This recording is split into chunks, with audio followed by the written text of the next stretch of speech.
बुझी सुनो, हमारा खातिर तू फिट बाड़ू, रील्स पे बहुते तू हिट बाड़ू, देख तो हर फिगर मनवा डहेला। सुनो, कहाँ जा रहे हो? भूल गई क्या?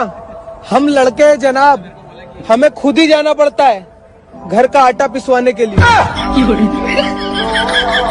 मन में न झूठे गुड़ा भाग लगे हो, मोरा लहंगा है बहुत ही महंगा, किले हमना दाग लगे हो।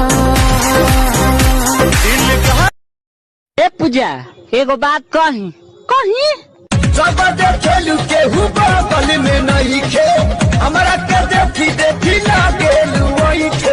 बैठ नतिया, देहिए में कैसे कवा घुस जाला।